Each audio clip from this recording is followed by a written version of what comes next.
ஹalleluya. ஸ்தோத்திரப்பா, ஸ்தோத்திரப்பா.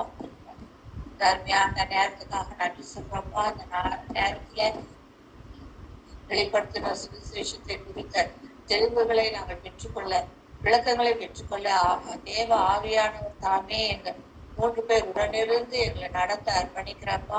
கற்றுக் கொடுக்கிற வெதர், கற்றுக்கொள்கிற நாங்க ஒரே ஆவியில ஒரு மனமா இணைந்து இந்த ஸ்டடிய ஃபாலோ பண்ண உதவி செய்யுங்கன்னு சொல்லி ஒப்புக் கொடுக்கிறேன். ஆவியானவர் பொறுப்பெடுத்துக் கொள்ளுங்க. இயேசுவின் நாமத்தில் ஜெபிக்கிறேன் பிதாவே, ஆமென். ஆமென். 17ஆம் வசனத்திலிருந்து இன்னைக்கு படிக்கணும். நான் அவரை கண்டபோது செத்தவனை போல அவருடைய பாதத்தில் விழுந்தேன். அப்பொழுது அவர் தம்முடைய வலது கரத்தை என்மேல் வைத்து என்னை நோக்கி, பயப்படாதே, நான் முந்தினவரும் பிந்தினவரும் உயிருள்ளவருமாய் இருக்கிறேன். மரித்தேன், ஆனாலும் இதோ சதா காலங்களிலும் உயிரோடு இருக்கிறேன். ஆமென். நான் மரணத்திற்கும் பாதாளத்திற்கும் உரிய திருப்புகழ்களை உடையவனாய் இருக்கிறேன். நீ கண்டவைகளையும் இருக்கிறவைகளையும் இவைகளுக்கு பின்பு சம்பவிப்பவைகளையும் எழுது. என் வலது கரத்தில் நீ கண்ட 7 நட்சத்திரங்களின் ரகசியத்தையும் 7 பொன் குத்து விளக்குகளின் ரகசியத்தையும் எழுது. அந்த 7 நட்சத்திரங்களும் 7 சபைகளின் தூதர்களாம். நீ கண்ட 7 குத்து விளக்குகளும் 7 சபைகளாம். முடிக்கிற பொழுது இந்த கேள்வி கேட்டாங்க, செத்தவனை போல் விழுந்தேன் அப்படின்றது. அது இந்த 17ஆம் வசனத்தில் தான் வருது. இதில் நம்ம பார்க்குறது ரெண்டு விதத்தில் பார்க்கணும். நம்ம ஒன்று வந்து ஒரு எச்சரிக்கை, நமக்கான எச்சரிக்கை. இன்னொன்று வந்து பழைய ஏற்பாட்டில் இதே மாதிரி இங்கே நடந்திருக்கு அப்படிங்கிறத கொஞ்சம் பார்க்கலாம். நம்ம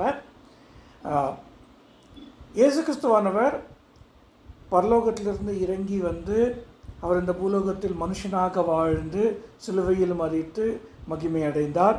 மகிமை அடைந்த இயேசு கிறிஸ்து இந்த உலகத்தின் மனுஷகுமாரனின் சாயலில் இல்லை. அதாவது அதே மாதிரியே இல்லை, ஒரு மனுஷன் இருக்கிற மாதிரியே இல்லை அப்படிங்கிறது தான் மெயினாக நம்ம வந்து அவருடைய தோற்றத்திலிருந்து பார்க்குறோம்.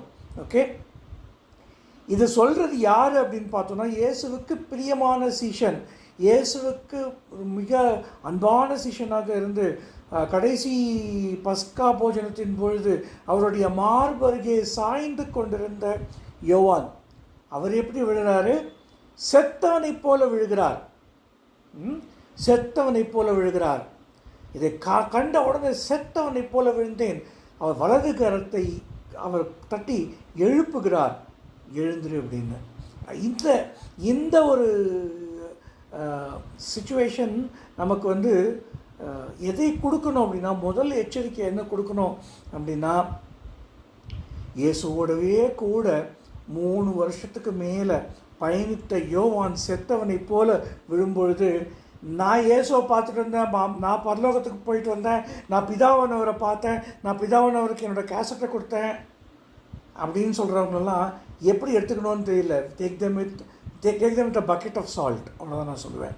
ஏன்னா யோவானாலேயே வந்து அந்த காட்சியை கண்டு அவரால்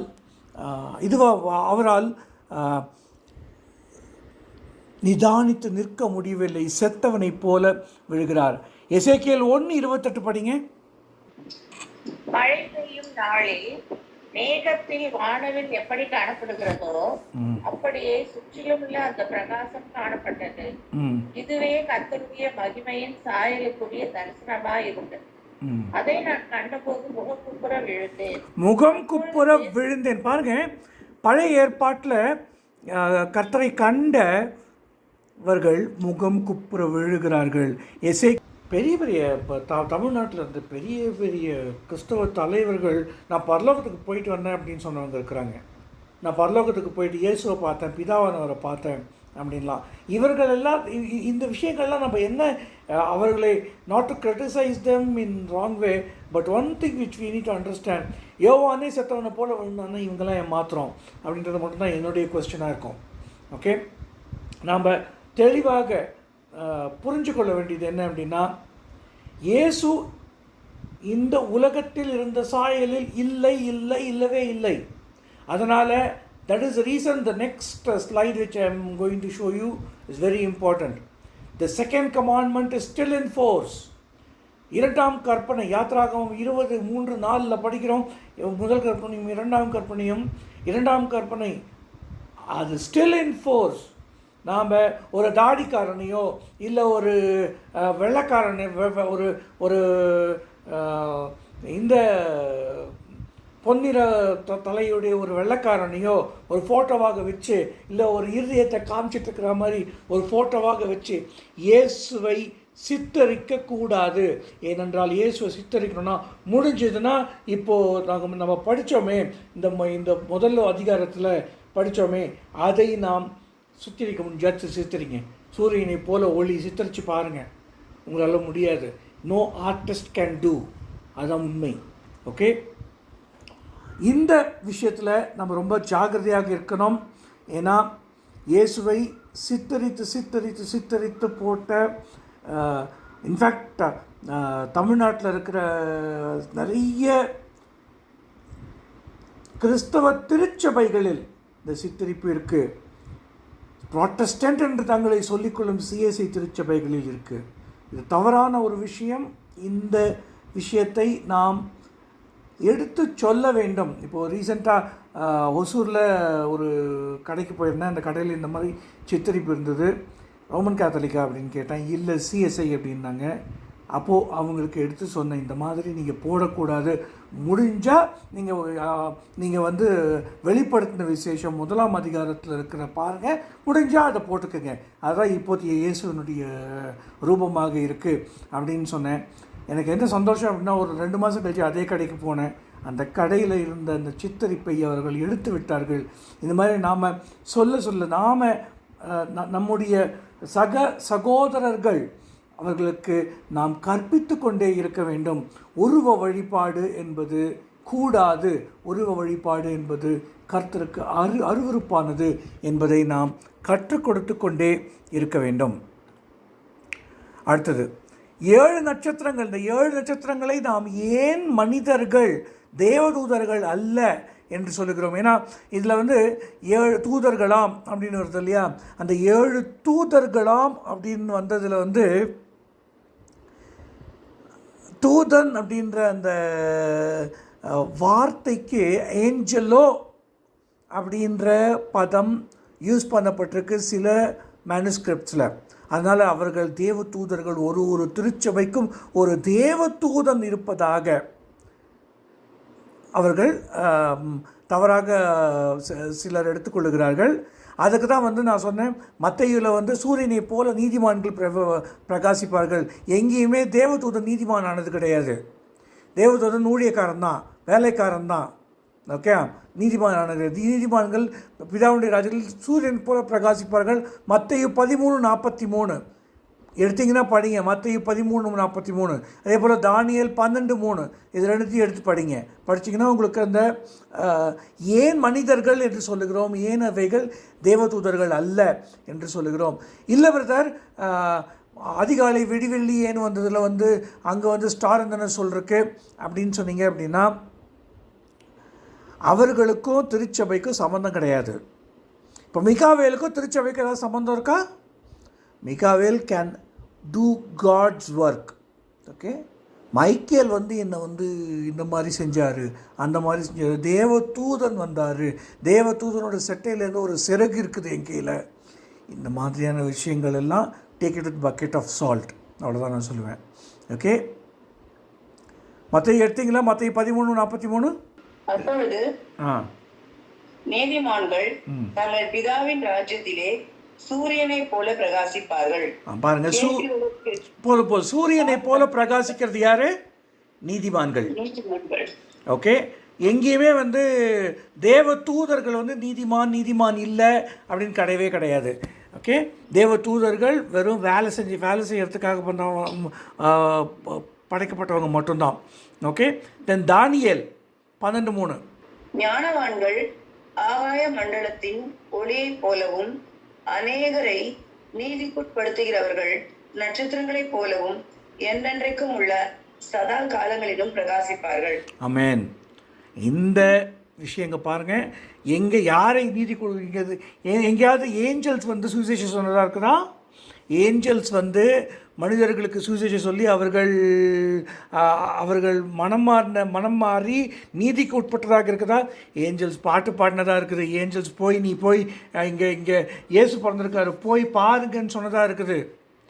இன்னும் ஒரு தூதன் வரும் வெளிப்படுத்தின விசேஷத்தில் நித்திய சுவிசேஷத்தை உடையவனாக வந்தான்னே அது வேறு. அது என்னன்றது அப்புறமா சொல்லித்தரேன். ஓகே, இப்போது நீ அநேகரை நீதிக்கு உட்படுத்தவர்கள் யாருமா? நாம் தான், மனுஷர்கள் தான். அதனால தான் வந்து 7 stars we conclude that these are humans and they are not angels அப்படிங்கிறத. இதில் ஏதாவது கொஸ்டின் இல்லை தடுமாற்றம் இருந்ததுன்னா தயவு செஞ்சு இப்போ நீங்கள் வந்து இது பண்ணிக்கோங்க, கிளாரிஃபை பண்ணிக்கோங்க.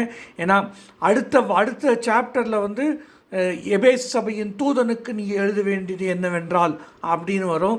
அங்கே மனித தலைவர்களை குறிக்கிறது என்பதை நம்ம புரிஞ்சுக்கணும். அது முழு சபையும் குறிக்கிறது என்பதை நம்ம புரிஞ்சுக்கணும். இந்த மனித தலைவர்கள் இயேசுவின் வலதுகரத்தில் இருக்கிறார்கள். அப்போது இயேசுவின் வலதுகரத்தில் இருக்கிற ஊழியர்களுக்கு எதிராக நாம் பேசும் பொழுது நாம் என்ன செய்கிறோம் அப்படின்னா இயேசுவுக்கு எதிராக பேசுகிறோம் பேசிக்கலி. ஓகே, அதில் ஜாகிரதையாக இருக்கணும். அவர்கள் செய்த தவறுகளை சுட்டி காட்டுவதில் தவறில்லை, ஆனால் அவர்களை ஸ்லாண்டர் செய்வது, அவர்களை இழிவாக பேசுவது தவறு. ஏன்னா அவர்கள் தேவனுடைய ஊழியக்காரர்கள். அவங்களுக்கும் தேவனுடைய ஊழியர்களுக்கும் தேவனுக்கும் நடுவில் என்ன நடக்குதோ அது அவங்களுக்கானது. நாம் அவர்களுக்காக ஜெபம் பண்ணிட்டு நிறுத்திக்கணும். To not be slanderous. நாம் தேவ ஊழியர்கள், தேவனுக்கு ஊழியர்கள் என்பதால் அவர்களை நாம் கனம் செய்ய வேண்டும். இதுக்கு யாத்திராகமம் 22:28 எடுத்து படிங்க. அதே போல் அப்போஸ்தலர் நடபடிகள் 23:5 அதையும் வச்சுக்கோங்க. நியாயாதிபதிகளை தூஷியாமலும் உன் ஜனத்தின் அதிபதியை சபியாமலும் இருப்பாயாக. பிரதர், இதெல்லாம் பழைய ஏற்பாடு பிரதர் அப்படின்னு சொன்னீங்கன்னா அப்போஸ்தலர் நடபடிகள் 23:5 இதில் வர்றது பவுல் சொல்கிறது. உன் ஜனத்தின் அதிபதியை தீது சொல்லாயாக என்று எழுதியிருக்கிறதே அப்படின்னு சொல்லுவாருங்க. அதற்கு பவுல், சகோதரரே, இவர் பிரதான ஆசாரியர் என்று எனக்கு தெரியாது. உன் ஜனத்தின் அதிபதியை தீது சொல்லாயாக என்று எழுதியிருக்கிறதே என்றான். பாருங்க, நான் வந்து கிரிட்டிசைஸ் பண்ணுவேன், தவறாக ஊழியர்கள் வந்து கிரிட்டிசைஸ் பண்ணுவேன், ஆனால் ஸ்லாண்டர் பண்ண மாட்டேன். அவர்கள் வந்து மகா கேவலமானவர்கள் அப்படின்லாம் சொல்லவே மாட்டேன். ஏன் சொல்ல மாட்டேன்னா அது அவங்களுக்கும் கர்த்தருக்கும் நடுவில் இருக்கிறது. அவர்களுடைய தவறுகளை சுட்டி காட்டுவேன். ஓகே, இதில் வந்து எந்த ஒரு தவறும் கிடையாது. ஏன்னா வேதத்தின்படி தவறு என்று சொல்வது உள்ளபடி சொல்வது தவறு கிடையாது. அதே நேரத்தில் அவர்களை தீமையாக பேசுவது, அவர்களை இப்போ பவுல் ஏன் இங்கே வந்து அது சொல்கிறார் அப்படின்னா, வெள்ளையெடுக்கப்பட்ட கல்லறையை தேவன் உன்னை அடிப்பார் அப்படின்னு சொல்லிட்டு அவருக்கு நியாய தீர்ப்பை கொடுக்கும் விதமாக பேசினது தவறு அப்படின்னு சொல்லிட்டு அவர் திருத்திக்கிறார் தன்னை. ஜனத்தின் அதிபதியை தீது சொல்லாயாக என்று எழுதியிருக்கிறதே அப்படின்னு சொல்லிட்டு அவர் வந்து அந்த இடத்துல வந்து அவர் வந்து கரெக்ட் பண்ணிக்கிறாரு. பவுலை விட நம்மளாம் ஒன்றும் பெரிய தியாலஜியன்ஸ் கிடையாது. ஓகே, அது பழைய ஏற்பாடு பிரதர், இங்கே அப்ளிகபிள் ஆகாத பிரதர் தான். பவுலோட நம்ம பெரிய தியாலஜியன்ஸ்லாம் கிடையாது. Let us not slander the servants of God. Okay, அடுத்தது இயேசு சொன்ன நாமங்கள் 1:17 மற்றும் 18 இருக்குது பாருங்கள்.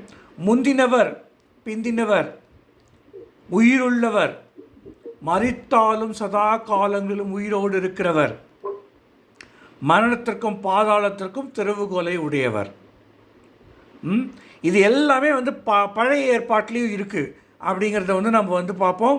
எக்ஸப்டிங் இந்த மரித்தாலும் சதாகாலம் உயிரோடு இருக்கிறவங்க இருக்காது, கொஞ்சம் டிஃப்ரெண்ட்டாக இருக்கும், ஆனால் இருக்குது. ஏசாயா 41:4 மட்டும் படிங்க. 41:4 அதை செய்து நிறைவேற்றி ஆதி முதற் கொண்டு தலைமுறைகளை வரவழைக்கிறவர் யார்? முந்தினவராய் இருக்கிற கர்த்தராகிய நான் தானே, பிந்தினவர்களோடு இருப்பவராகிய நான் தானே. ஆமென். பார்த்தீங்களா, ஏசாயாவில் இருக்கிற நாமும் இங்கே வருது. புக் ஆஃப் ரெவலேஷனில் வருது. இன்னொன்று படிக்கலாம். மரணத்திற்கும் பாதாளத்துக்கும் திறவுகோலை உடையவர். அன்னாளுடைய ஜெபத்தை, அன்னாளுடைய இதை பார்க்கலாம். 1 சாமுவேல் 2:6 படிங்க. 1 சாமுவேல் 2:6. கர்த்தர் கொல்லுகிறவரும் உயிர்ப்பிக்கிறவருமா இருக்கிறார். ஆமென். அவரே கர்த்தர் பாதாளத்தில் இறங்கவும் அதிலிருந்து ஏறவும் பண்ணுகிறவர். ஆமென். பார்த்தீங்களா? I hold the keys of death and Hades. மரணத்திற்கும் பாதாளத்திற்கும் திறவுகோலை உடையவர். திறவுகோல்ன்றது வந்து இங்கே வந்து லிட்ரல் சாவின்னு சொல்கிறார். அத்தாரிட்டி அப்படின்னு எடுத்துக்கணும். அத்தாரிட்டி, அவருக்கு அந்த அத்தாரிட்டி இருக்குது அப்படிங்கிறத சொல்கிறாரு. ஓகே, ஸோ 7 பொன்குத்து விளக்குகள் நான் இந்த மாதிரி போட்டு காண்பிப்பேன். 7 பொன்குத்து விளக்குகள். இதில் வந்து நம்ம வந்து ஒயிட் ஹேட் போட்டுட்டு இதோடைய காலகட்டங்கள் என்னென்ன அப்படிங்கிறதையும் சொல்லிக் கொடுப்பேன். அது ஐ திங்க் அடுத்த நாளில் பார்ப்போம்னு நினைக்கிறேன். வர்ற நாட்களில் பார்ப்போம். அது ஏன் 7 குத்து விளக்குகள், டிஃப்ரெண்ட் மெனோராஸ் கிடையாது அப்படிங்கிறதுக்கான ஒரு சில விளக்கங்கள். 1 மெனோரா ரெப்ரசன்ஸ் யூனிட்டி, ஒற்றுமையை குறிக்க ஒரே குத்து விளக்காக நான் போட்டிருக்கேன். எல்லா திருச்சபையினரும் ஒரே மனவாட்டியின் அவயவங்கள். அவங்க 2000 வருஷத்துக்கு முன்னாடி இருந்தவங்களாக இருந்தாலும் சரி, 200 வருஷத்துக்கு முன்னாடி இருந்தவங்களாக இருந்தாலும் சரி, இன்றைக்கி இருக்கிறவங்களாக இருந்தாலும் சரி, யாராக இருந்தாலும் ஒரே மனவாட்டியின் அவயவங்கள் தான் அவங்க. ஓகே, அது ரொம்ப முக்கியம். அதால் வந்து வெவ்வேறு எபேசு சபை வேறு, இப்போ இருக்கிற திருச்சபை வேறு இல்லை, எல்லாம் ஒரே திருச்சபை தான். ஓகே, இயேசுவுக்கு 7 மனவாட்டிகள் கிடையாது, அதனால் ஒரே மெனோராவில் போடுறேன்.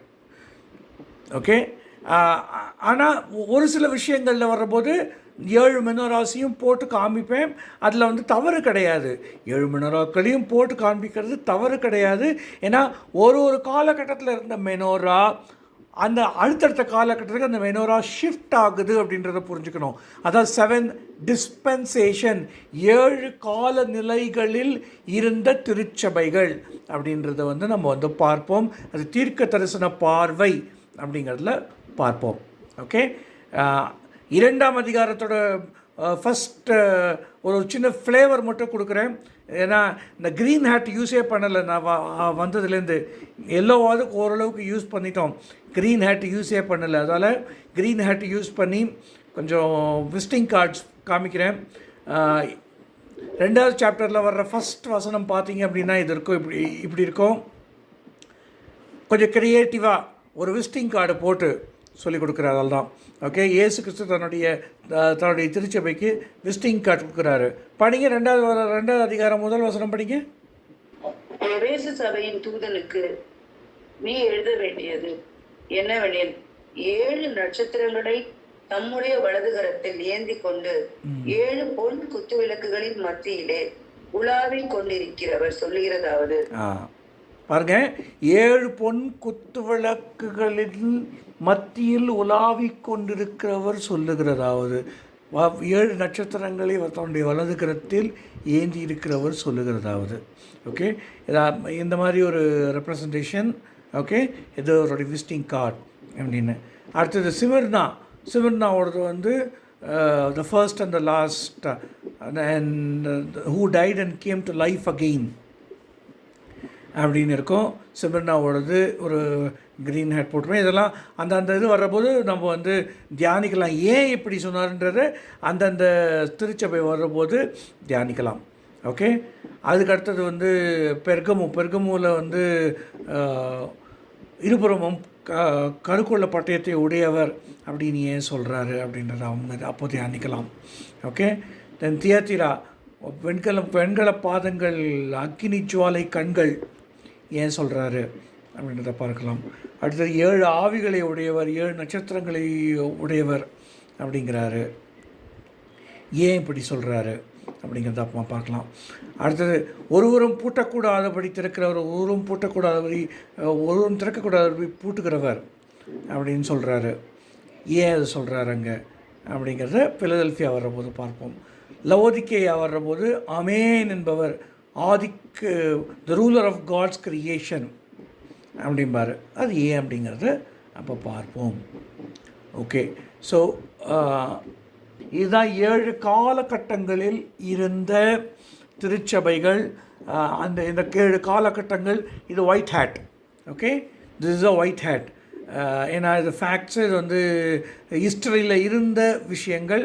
ஓகே, இந்த காலகட்டங்களில் இவ்வளவு திருச்சபைகள், திருச்சபை எப்படிலாம் வந்தது அப்படின்னா அந்தந்த திருச்சபை போகும்பொழுது உங்களுக்கு சொல்லி கொடுக்குறேன். ஓகே, நீங்கள் தியானிச்சுட்டு வந்தது ஷேர் பண்ணணும், ஷேர் பண்ணலாம். சொல்லுங்கள். இப்போ ரூபத்தை பத்தி நம்ம இப்போ இந்த பைபிள் இருக்கிறது சொன்னோம் இல்லையா? இப்போ நிறைய பேருக்கு காட்சி கொடுத்தாரு சொன்னாங்க அப்படின்னு சொன்னீங்க. ஆக்சுவலா சின்ன குழந்தைங்களே வந்து ஏசப்பாவை பார்த்திருக்காங்க அப்படின்னு சொல்லி நிறைய சாட்சிகள் இருக்கு, சரிங்களா? அப்போ அவர் அந்த எப்படி மனுஷ ரூபத்துல அந்த பிள்ளைங்க சாட்சி சொல்லியிருக்காங்க, அது எப்படி பொய்யா இருக்க முடியும்? நான் அதை சொல்றேன். நான் அதை பொய்ன்னு சொன்னா இல்ல இல்லாம இருக்க முடியும் அப்படின்னு கேக்குறேன். நான் அதை பொய்ன்னு சொல்லலை. பாருங்க, இயேசு எனக்கு காட்சி கொடுத்துருக்கிறாரு. ஓகேவா? ஆனால் அதை வச்சு ஒரு பெரிய நான் இயேசுவை பார்த்துட்டேனே அப்படின்னு சொல்கிறது கிடையாது. Okay, number 1. நம்பர் 2, ஓகே, எனக்கு காட்சி கொடுத்தது எனக்காக. It's for me, it's for my own edification, it's for my belief, it's for என்னுடைய பக்தி விருத்திக்காக, நான் கர்த்தருக்குள் வளர வேண்டும் என்பதற்காக. புரியுதுங்களா? பர்சனலாக இருக்கிற போது அதை நீங்கள் வந்து அக்செப்ட் பண்ணுங்கள். ஆனால் இயேசு வந்து எனக்கு வந்து ஒரு போதகர் சொல்கிறாராம்மா, ஜீவ புஸ்தகத்துலேருந்து ஒரு பக்கத்தை கிழிச்சு கொடுத்தாராம். உனக்கு யாரோட பேர் வேணுமோ எழுதிக்கோ அப்படின்னாரா இயேசு. அதெல்லாம் சொல்ல வரல, நான் அவரோட உருவ இதை பற்றி பேசுகிறேன். சொல்கிறேன். அந்த காட்சி வர்றது வந்து அதான் சொல்கிறேன். I have seen Jesus in certain ways. Okay, அது தப்பு இல்ல. இதை நான் சொல்ல வரல, இட்லி சாப்பிட்டோம் அதெல்லாம் நான் சொல்ல வரல. அது மாதிரி ஒரு குரூப் இருக்காங்க, நான் அதை சொல்ல வரல. சின்ன குழந்தைங்களுக்கும் அவர் அவங்களோட இதுக்கு பர்சனலா காட்சி கொடுத்திருக்கிறாரு, பெரியவங்களுக்கு கொடுத்தாரு. இப்ப யோவானுக்கு கொடுத்தது வந்து ஒரு பெரிய, அது பார்க்கவே முடியாதபடிக்கு ஒரு சூழ்நிலை அவருக்கு கொடுத்தது இல்ல, அதை சொல்ல வந்தேன் நான். இல்ல இங்க பாருங்க, பார்க்கவே முடியாதபடிக்கு கொடுக்கிற காட்சி தான் வந்து மகிமையின் காட்சி. புரிஞ்சுக்கோங்க. அதுக்கு தான் எசேக்கியேல் ஏசாயாலாம் படிக்க சொல்றது. ஏசாயா 6ஆம் அதிகாரத்துல பாருங்க, ஐயோ அதமானேன் அப்படிமா ஏசாயா. ஓகேவா? மகிமையின் காட்சி அது. மோசேக்கே சொல்றாரு இல்ல, என்னை பார்த்துட்டு ஒருவனும் உயிரோட இருக்க முடியாது அப்படின்னு. இது எப்படின்னா இல்ல அது ஓகே. இது வந்து நீங்க பழைய ஏற்பாட்டுல அவங்க சொன்னது ஆஃப்டர் அவர் அதாவது குழந்தையா பிறந்து அப்ப ஒரு மனுஷ ரூபத்துக்கு அப்புறம் வந்தது காட்சி யோவானுக்கு இல்லையா? சோ 2 அதுக்காக சொல்ல வந்தேன் நான். அதாம்மா அம்மா, இயேசு மகிமை அடையும் முன்பு காட்சி கொடுத்தாரா? திபேரியா கடல்ல காட்சி கொடுத்தாரா? பூட்டியிருந்த வீட்டு அதைக்குள்ள காட்சி கொடுத்தாரா? அப்பெல்லாம் இந்த மாதிரி இல்லை அவரு. புரிஞ்சுக்கங்க, அவர் மகிமை அடைந்து விட்டார். பரலோகத்துக்கு அவர் ஏறி போனதுக்கு அப்புறமா அவருடைய உண்மையான அந்த உருவத்தை பார்த்தாக்க செத்தவனை போல தாழ விழ வேண்டிய அளவுக்கு தான் அவருடைய இருக்குது. நம்மளுக்கு நம்ம தாங்கக்கூடிய, எப்படி மோசேக்கு வந்து அவர் கைய வச்சு மறைச்சிட்டு பின்பக்கத்தை மட்டும் காட்டுறாரு இல்லையா? அந்த மாதிரி அவங்களுடைய விசுவாசத்துக்கு ஏத்த அளவுக்கு தேவன் நம்மளுக்கு வந்து இப்ப தரிசனம் பார்க்கறது அப்படின்னாக்கா அப்படிதான் தருவாரு. நம்ம அழிந்து போகிற அளவுக்கு வந்து அவர் வரமாட்டாரு. உண்மையான சொரூபம் வந்து பார்த்தோம்னாக்கா விழுந்து செத்தவனை போல விழ வேண்டியதுதான். என்னன்னா இங்கிலீஷ்ல ஒரு சாங் இருக்கு, open the eyes of my heart Lord, I want to see you high and lifted up, shining in the light of the glory அப்படின்னு சொல்ல ஒரு சாங் இருக்கு. ரொம்ப ஃபேமஸ் சாங் அது. ஓகேவா? டேய், நீ பார்த்தனால இருப்பியாடா? To see you high and lifted up, shining in the light of the glory, உன்னால செத்தவனை போல விழுவியடா. புரியுதுங்களா? செத்தவனை போல விழுகியடா. எவ்வளவு பரிசுத்தவானா இருந்தாலும் அவருடைய மகிமையின் தோற்றத்தை பார்க்க முடியாதுன்ற அளவுக்கு தான் நம்மளுடைய மகிமை இருக்குது. அப்படிப்பட்ட ஒரு மகிமைய வச்சுக்கிட்டு இருக்கிற நம்மளதான் தன்னுடைய வலது பக்கத்துல உட்கார வைக்கிறதுக்கு அவர் முயற்சி பண்ணிருக்காரு. எவ்வளவு பெரிய கிருபாதார கிருபை உள்ளவர் நம்ம ஆண்டவரா. அதுதான் அவ்வளவு மகிமையா இருக்கிற ஒரு தேவன் நமக்காக சரீரத்துல வந்து, அதுவும் வந்து மகிமையான சரீரத்துல கூட வர முடியல, மாம்ச சாயலாக வந்தாரு. பாவம் மாம்ச சாயலாக வந்தாரு. சரி, விழுந்து போன சரீரத்துல தானே வந்தாரு. மகிமையின் சரீரத்துல வந்து அத்தனை பேர் ஓடி போயிருப்பாங்க. ஆமா, பக்கத்துல கூட வந்திருக்க மாட்டாங்க. ஈவன் அவரை பேர் என்ன, ஆதாம் விழுந்து போறதுக்கு முன்னாடி அவனுக்கு இருந்த அந்த குளோரியில கூட அவர் வரல. ஆமா, அவர் அடிமையின் ரூபம் எடுத்து வந்தாருன்னு தெளிவா இருக்கு. அதுதான். ஓகே, வேற ஏதாவது கேள்விகள் இருக்கா உங்களுக்கு? இந்த செஷன்ஸ் வந்து இந்த பைபிள் ஸ்டடி பிரயோஜனமா இருக்கா? முதல்ல அந்த ஃபீட்பேக் கொடுங்க பிரதர். இதுல வந்து 19 ஒரு 1ஆம் அதிகாரம் 19வது வசனத்துல கண்டவைகளை சொல்லியிருக்கு, இருக்கிறவைகள்னு ஒண்ணு சொல்லியிருக்கு. அது என்னது? 19 இல்லையா? 19. நீ கண்டவைகளையும் இருக்கிறவைகளையும் இவைகளுக்கு பின்பு சம்பவிப்பவைகளையும் எழுது. இவைகளுக்கு சம்பவிப்பவைகள் வந்து கண்டவைகள் தான், காண போறது. இருக்கிறதுன்னு சொல்லியிருக்காரு, அது என்ன? ஓகே, இதுதான் இதில் தான் டிஸ்பென்சேஷனல் வியூ வரும். ஓகே, இது எழுதப்பட்ட காலம் வந்து 95 கிபி. ஓகே, அது எபேசு சபையின் காலகட்டம். What is now? எபேசு சபையின் காலகட்டம். அதான் ஆங்கிலத்தில் பார்த்தோன்னா, right there for what you have seen. எபேசு சபையில் ஏற்கனவே நடந்ததை நீ பார்த்துருக்க, இந்த திருச்சபை இது வரைக்கும் நடந்ததை நீ பார்த்துருக்க. வாட் இஸ் நவ், இப்போ எந்த நிலைமையில் இருக்காங்கன்றதை பார்ப்ப. What will take place later, அப்புறமா நடக்க போகிறது என்னன்றதை எழுது, காண்பிப்பவனுக்கு அது எழுது. அதுதான் அந்த 7 திருச்சபைகள் வந்து 7 வெவ்வேறு காலகட்டங்கள் அப்படின்றது அதுக்காக தான் சொல்கிறது. ஓகே, இந்த இருக்கிறவைகள் நம்ம காலகட்டம் வந்து லவோதிக்கேயால இருக்கோம். நம்மளுடைய ஒன்றிலிருந்து இன்று வரை. ஆமாம், வருகை வரை. அதுதான் நம்முடைய காலகட்டம். ஏன்னா 1901 ஏன் இந்த இயர்ஸ் பிரிக்கப்பட்டிருக்குன்றதையும் சொல்லி கொடுக்குறேன். ஓகே, எபேசு அழிக்கப்பட்டு விட்டது.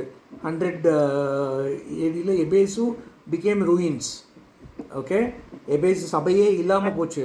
எபேசு நகரமே இல்லாமல் போச்சு. ஓகேவா, அங்கேருந்து திருச்சபை வந்து சிமிர்னாக்கு போகுது. சிமிர்னால பாலிகார்ப் ஆஃப் சிமிர்னா இருந்த வரைக்கும் நல்லா இருந்தது. ஓகேவா, அதுக்கப்புறமா it went to the Roman வத்திக்கானுக்கு போச்சு. ஓகேங்களா, வத்திக்கான்லேருந்து மறுபடியும் ஃபிலடெல்ஃபியா வந்தது. ஸோ அதை உங்களுக்கு சொல்லிக் கொடுக்குறேன் நான். What is it? ஓகே, அந்த லவோதிக்கேயா காலத்தில் இருக்கிறோம். தீர்க்கதரிசன பார்வையில் நாம் லவோதிக்கேயா காலத்தில் இருக்கிறோம். ஏன் லவோதிக்கேயா காலம் அப்படின்னு சொன்னோம்னா, இன்னொரு கேள்வி, இந்த சபைகளின் பெயர்கள்ல அந்த காலத்துல ஒரு சபை இருந்தது தானே? அந்த காலத்துல ஒரு ஊர் இருந்தது. எஸ், இருந்தது. தெரியும் நமக்கு. மற்றபடி இருக்கிறதெல்லாம் நமக்கு புதுசான பெயர்கள் தானே. அப்போ எல்லா ஊர்கள்லயும் இந்த ஊர்கள்ல எல்லாம் ஏற்கனவே இருந்திருக்குது. கரெக்ட், அந்த ஊர்களில் சபைகள் இருந்தது. லவோதிக்கேயான்றது வந்து புது பேர் கிடையாது. ஏன்னா பவுல் வந்து அதுக்கு வந்து ஒரு நிருபம் எழுதியிருக்கிறாரு.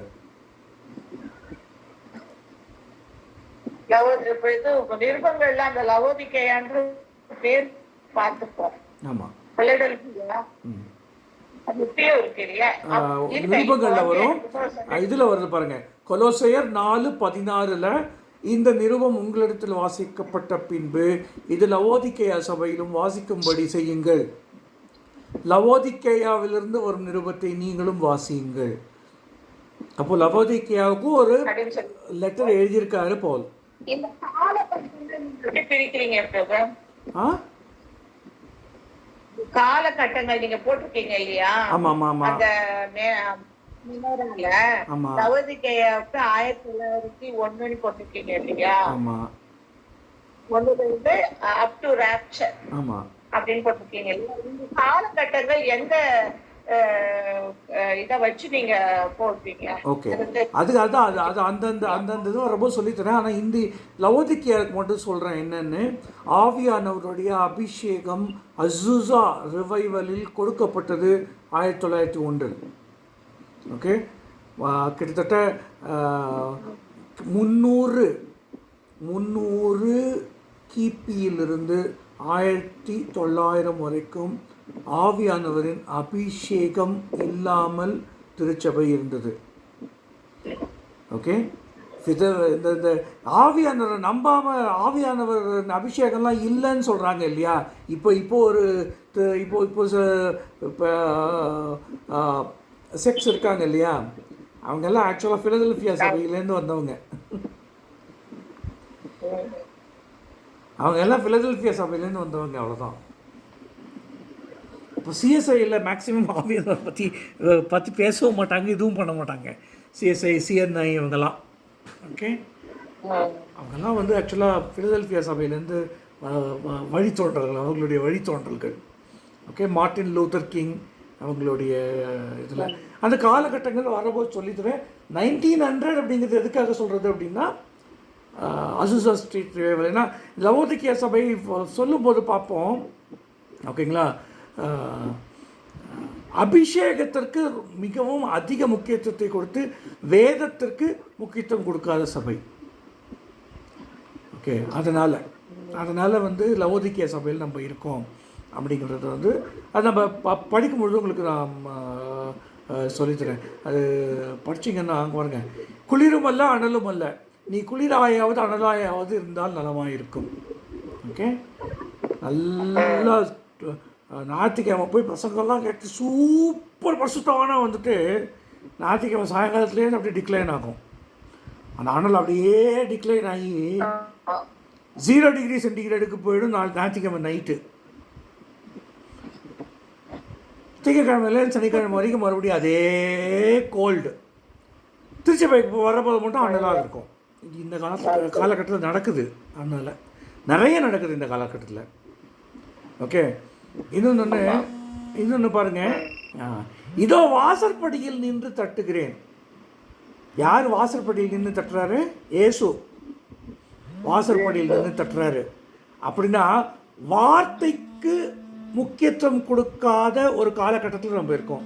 தேவ வார்த்தைக்கு முக்கியத்துவம் கொடுக்காம இயேசு இயேசு இயேசுன்னு பேசுவோம், பிரசங்கம் பண்ணுவோம், ஆனால் தேவ வார்த்தைக்கு முக்கியத்துவம் கொடுக்க மாட்டோம், அதன்படி நடக்க மாட்டோம் காலகட்டத்தில் நம்ம இருக்கோம். நம்ம அப்படி இருக்கக்கூடாது அப்படின்றத நமக்கான எச்சரிப்பு, அவ்வளோதான்.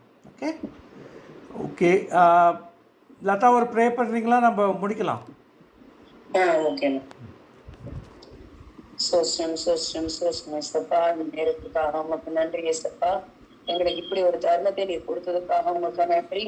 ஆவியானவருக்கு கொடான கோடி நன்றி சொல்லி இயேசு கிறிஸ்துவின் நாமத்தில் ஜெபிக்கிறோம் பிதாவே, ஆமென். என் ஆத்மாவை கர்த்தரை ஸ்தோத்திரி, என் உள்ளமே அவருடைய பரிசுத்த நாமத்தை ஸ்தோத்திரி. என் ஆத்மாவை கர்த்தரை ஸ்தோத்திரி, அவர் செய்த சகல உபகாரங்களையும் மறவாதே. ஆமென்.